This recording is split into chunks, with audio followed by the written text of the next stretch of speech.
Bueno, buenas tardes o buenos días, depende de la hora que vean esta presentación. Entonces, hoy vamos a entrar a hablar de la última propiedad electrónica concerniente a las propiedades periódicas de los elementos y hace referencia a la electronegatividad, pero esta es la única propiedad electrónica que depende de los elementos participantes en una molécula. Por lo tanto, nosotros esta propiedad solo la podemos estar hablando cuando realicemos las teorías de enlace, porque hasta el momento solo hemos hablado de los elementos como tal o los átomos. ¿Listo? Pero ahora sí vamos a entrar a hablar de algo relacionado con la propiedad de estos elementos cuando participan en enlaces químicos, que es la electronegatividad. Entonces, ¿qué es la electronegatividad? La electronegatividad hace referencia a la capacidad que tiene un átomo en una molécula para atraer electrones hacia sí. ¿Listo? Y se define con esta letra Xi, letra griega Xi. Entonces, vemos que la electronegatividad va a ser dependiente de diferentes efectos electrónicos que ya hemos hablado, como la energía de ionización y la afinidad electrónica. ¿Listo? Entonces, pues va a estar relacionado con estas propiedades electrónicas. Entonces, si vemos que un átomo tiene es un átomo pequeño, pues estamos hablando de que tiene una alta carga nuclear efectiva, ¿cierto? Entonces, como tiene una alta carga nuclear efectiva y si llegase a tener una configuración electrónica cercana a ser completa, o quiere decir que estamos cercanos a completar una configuración electrónica de gas noble, pues su electronegatividad será alta. Pero por si el contrario estamos hablando de un átomo voluminoso, quiere decir que estamos teniendo una carga nuclear efectiva baja y es posible que no tenga una configuración electrónica cercana a generar un gas noble si gana electrones, por lo tanto su electronegatividad será baja.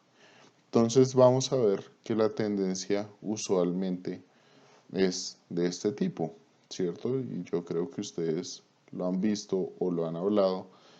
En la tabla periódica, la electronegatividad aumenta a medida que en un grupo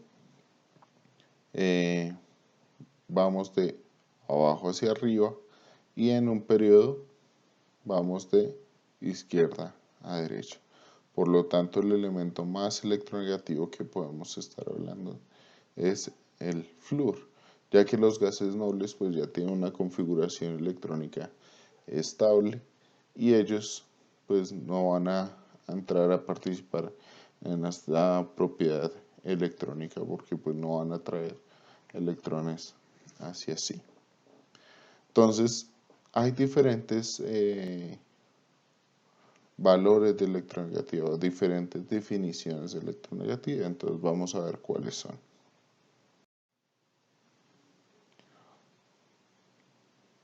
Entonces, hay una que es la de Linus Pauling, que relaciona la electronegatividad con la energía de formación de los enlaces.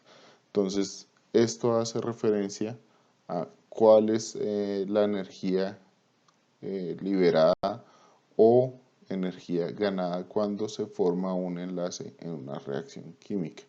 Y esa energía va a estar relacionada con la electronegatividad, porque esas diferencias de energía están siendo relacionadas con la estabilidad del elemento dentro de la molécula a la cual está participando la formación del enlace. También está la electronegatividad de Mulliken, que en este caso relaciona la electronegatividad con la energía de ionización que veníamos hablando y la afinidad electrónica. y la relaciona con un valor promedio, ya que cuando un átomo tiene una alta energía de ionización y una alta afinidad electrónica, quiere decir que tiene un valor de carga nuclear efectiva alto, ¿cierto? Entonces, por lo tanto, es de esperar que ese valor sea alto en electronegatividad o atraiga altamente electrones. Por lo tanto, Mulliken definió como el promedio de la sumatoria entre la energía de ionización y la afinidad electrónica, ese promedio como la electronegatividad de Mulliken. Y caso contrario es cuando la energía de ionización es baja y la afinidad electrónica es baja, estamos hablando de elementos que tienen cargas nucleares efectivas en sus capas de valencia muy bajas. Y entonces si esa carga nuclear efectiva es baja, este valor será bajo, el de la electronegatividad de Mulliken. Entonces, la electronegatividad de Pauling y la de Mulliken se pueden referenciar o se relacionan de esta manera.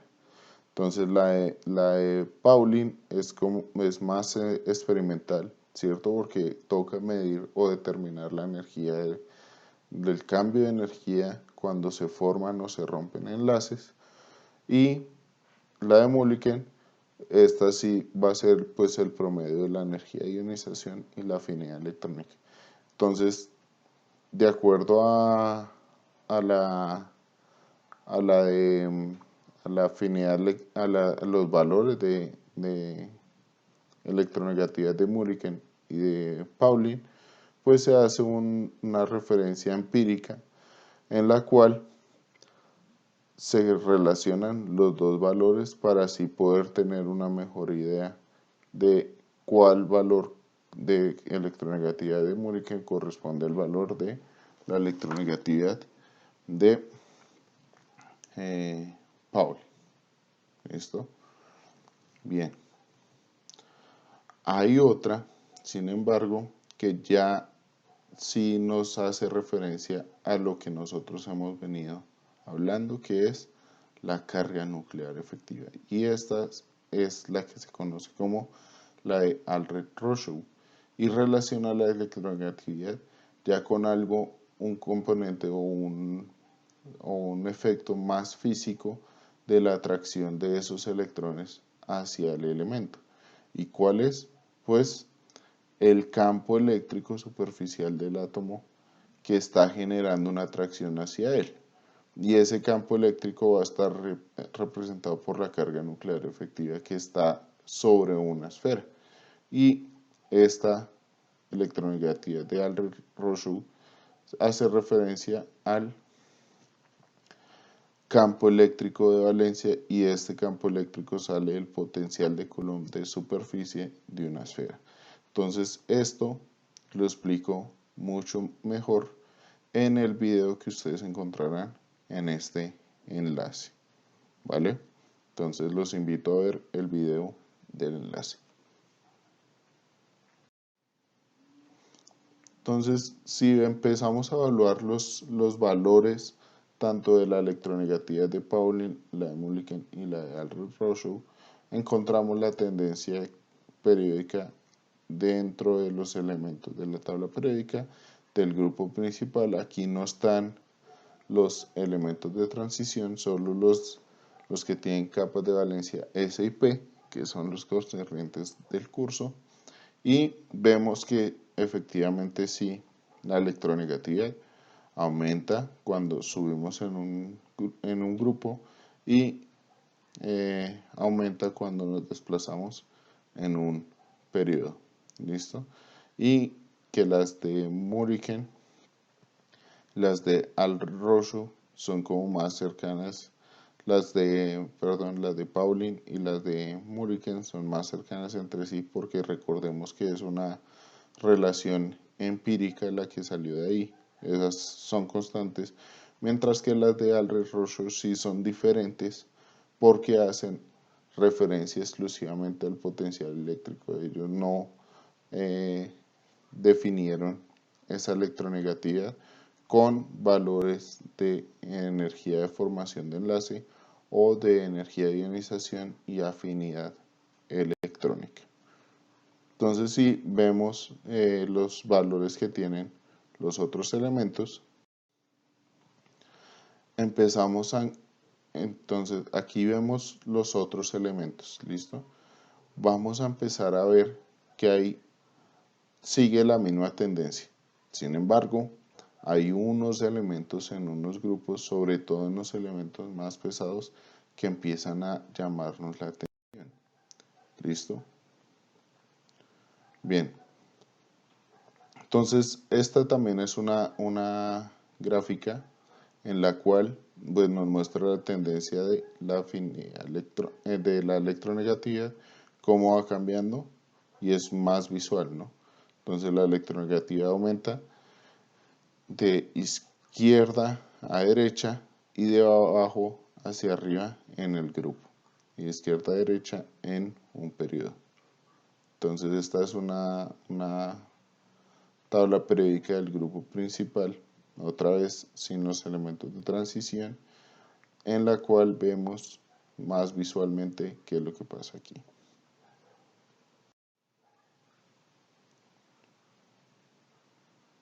¿Listo? Entonces aquí también regresándonos a nuestros valores de electronegatividad, vemos que es igual.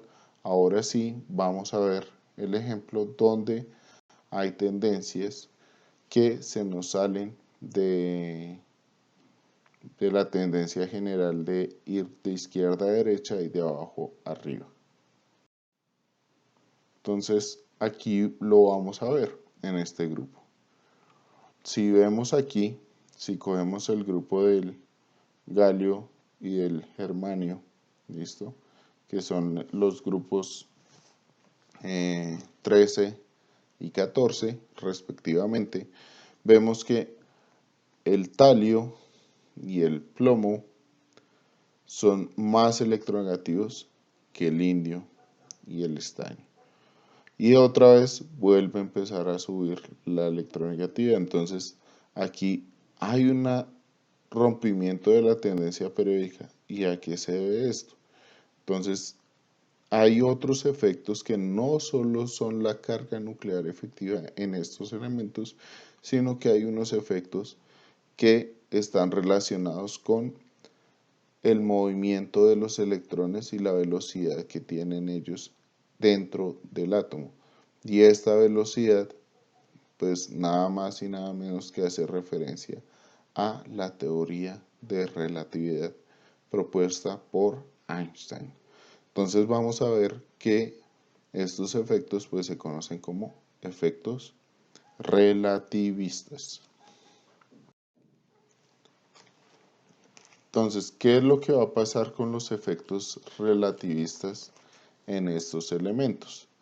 Pues tenemos que acordarnos que los electrones, estamos hablando de una dualidad onda-partícula.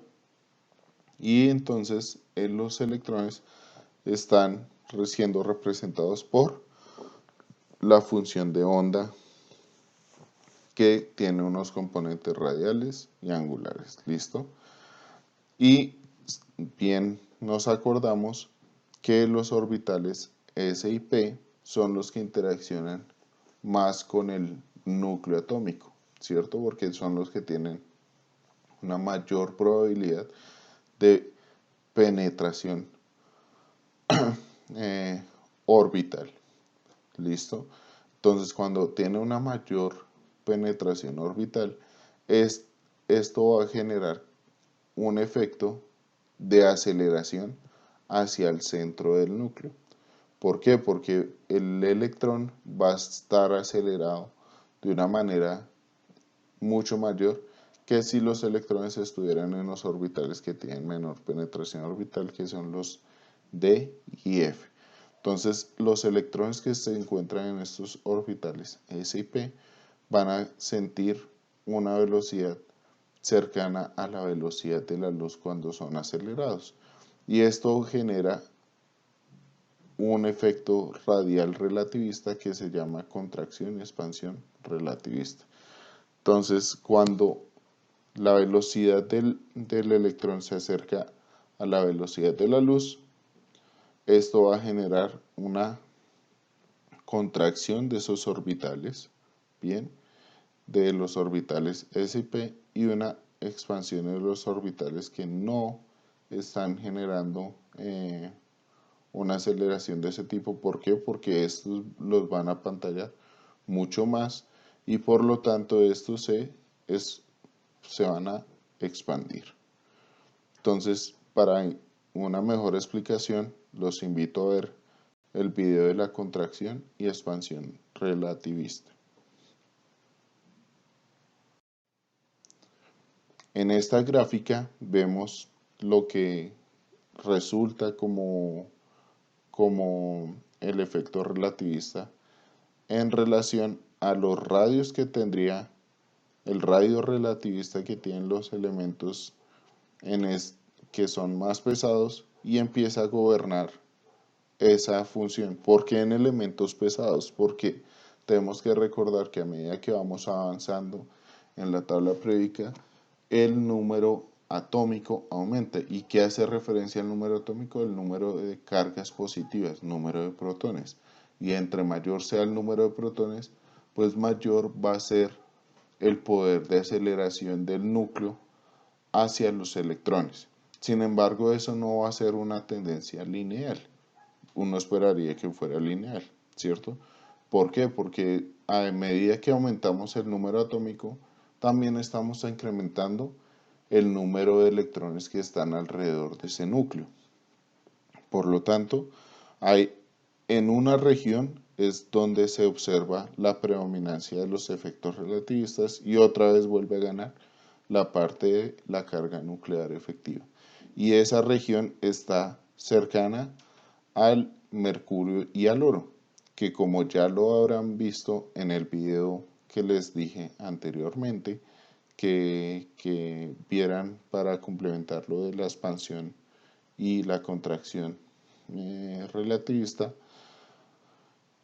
el oro y el mercurio son metales especiales por presentar este tipo de efectos. Y esto es lo que genera que esa relación entre el radio relativista y el no relativista pues decaiga considerablemente en esa región. Para los que son más curiosos, pues los invito a buscar este artículo donde se describe mucho mejor la parte de este efecto. Adicional al efecto radial que genera la aceleración cercana a la velocidad de la luz, hay otro efecto relativista que se observa y es el acoplamiento spin-orbital. Este se observa, es de detallar, se puede observar en todos los elementos. Sin embargo, solo empieza a ser notorio, bastante notorio, cuando llegamos a elementos pesados. ¿Por qué? Es principalmente también porque los electrones de esos elementos tienen velocidades mucho más altas por tener esas atracciones hacia el núcleo.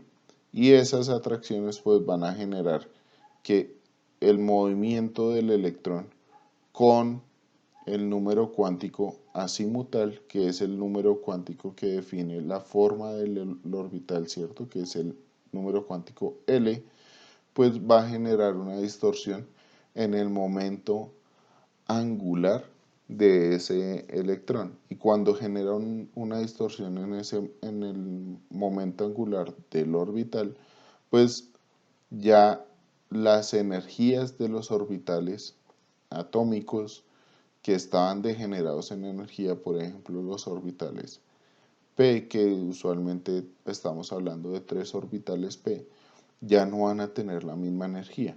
¿Por qué? Porque se están acoplando con el número cuántico de spin, que se encuentra en ese orbital. Por lo tanto, hay la generación de un número cuántico nuevo que se conoce como J, y es nada más y nada menos que el número cuántico azimutal más el número cuántico de spin. Y para hacer esto más detallado, pues yo los invito a que vean el video de la explicación del acoplamiento spin orbital para que entiendan mucho mejor de qué es lo que se habla, porque no es algo sencillo de digerir en cuanto a cómo se forma este nuevo número cuántico. Por último, la parte de la polarizabilidad. La polarizabilidad es otra de las propiedades que está relacionada con la formación de enlaces químicos o interacciones entre dos, tres o más elementos. Y entonces la polarizabilidad es la habilidad de un átomo o ion a ser distorsionado por un campo eléctrico. Entonces, si lo vemos desde afuera, está muy relacionado con la electronegatividad, porque va a estar relacionado con qué tanto ese átomo va a tender a ceder su densidad electrónica a otro átomo que tiene un alto campo eléctrico. Y el campo eléctrico va a estar representado por la carga nuclear efectiva que presenta la esfera de valencia de ese elemento. Entonces, normalmente, cuando las energías de los orbitales frontera, que se conocen como orbitales, el HOMO, que es el Highest Occupied Molecular Orbital en inglés, que es el que está de mayor alta de ocupado, orbital molecular ocupado de mayor energía, y el LUMO, que es el orbital molecular de más baja energía o Lowest Unoccupied Molecular Orbital. Entonces, el HOMO y el LUMO, entre menor diferencia de energía tengan, ¿listo?, mayor va a ser su polarizabilidad. ¿Por qué? Porque podemos estar hablando que todos los electrones del elemento están aquí. Si tiene posibilidad de saltar acá, ¿sí?, quiere decir que puede expandir su nube electrónica más fácilmente que si tiene una alta diferencia de energía. ¿Listo? Entonces, esto también, si ustedes lo observan en esta gráfica, está haciendo referencia, esta I hace referencia a la energía de ionización y esta E sub A hace referencia a la afinidad electrónica. Y recordemos que la electronegatividad de Mulliken es nada más y nada menos que el promedio de estas dos. Por eso aquí también pintan la electronegatividad de Mulliken. ¿Listo? Entonces, para poder mirar mejor qué es la polarizabilidad, también les he hecho un video explicativo que abarca mucho mejor, y no con este video, sino un video mucho más figurativo de qué es la polarizabilidad y por qué ocurre normalmente en átomos o iones grandes y pesados, porque son los que tienen menor carga nuclear efectiva, van a tender a dar mayor esta densidad electrónica hacia un determinado elemento que tenga un campo eléctrico alto. Entonces, esta propiedad de polarizabilidad va a generar algo que nosotros podamos usar en el laboratorio, en química en general, y es lo que se conoce como las reglas de Fajan. Las reglas de Fajan nos van a permitir a nosotros predecir ciertas propiedades a nivel experimental. Entonces, si nosotros tenemos, por ejemplo, compuestos iónicos, ¿listo?, podemos predecir cómo se van a comportar con unas propiedades físico-químicas determinadas en el laboratorio. Entonces, en las reglas de Fajan, la primera podemos decir que cationes pequeños y altamente cargados, pues si estamos hablando de un catión pequeño, es que quiere decir que tiene una carga nuclear efectiva alta, ¿cierto? Y si tienen alta carga, pues mucho más grande la carga nuclear efectiva. Entonces, en este caso, tienen un alto poder polarizante. ¿Qué quiere decir? Que tienen un campo eléctrico bastante alto y por lo tanto van a hacer una carga puntual en el espacio positiva, altamente cargada, y va a traer mucha densidad electrónica hacia sí. Entonces va a poder tener un alto poder de polarizar densidades electrónicas que se le acerquen a él. La siguiente regla de Fajan está relacionada con aniones grandes y altamente cargados. Entonces, aniones grandes hace referencia a un ion que esté cargado negativamente, y si es grande quiere decir que tiene una carga nuclear efectiva baja, por lo tanto va a tender a dar esa densidad electrónica fácilmente. Entonces, por lo tanto, son fácilmente polarizables. Y la tercera son cationes que no tienen una configuración electrónica de gas noble, son fácilmente polarizables. Entonces, cationes que tienen solo una carga, pero que no van a tener configuración electrónica de gas noble, porque si estuviéramos hablando, por ejemplo, de cationes de los metales alcalinos, todos esos cationes tienen configuración electrónica de gas noble, ¿cierto? Pero entonces ellos no aplican a esta regla. Pero si no tienen una configuración electrónica de gas noble, usualmente estaríamos hablando de los cationes de los metales de transición.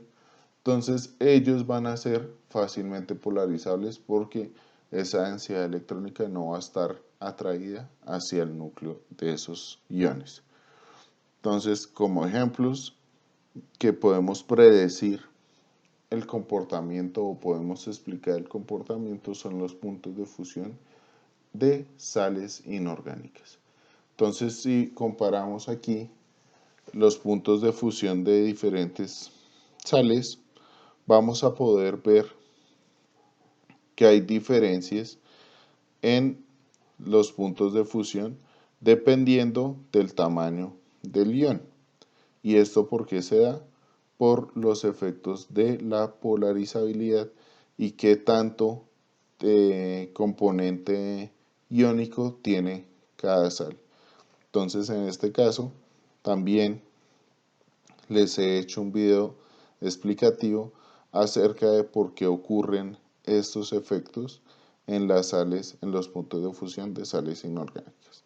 Entonces los invito a ver el video, y cualquier duda o comentario acerca de esta clase, pues será bienvenida. Espero les haya gustado la clase, y con esto damos por terminadas las propiedades electrónicas y las propiedades periódicas de los elementos, y con esto cerraríamos el capítulo, y ya para las próximas clases empezaríamos a hablar acerca de teorías de enlace y entraríamos a hablar de moléculas ya en general. Muchas gracias por su atención y nos vemos a la próxima.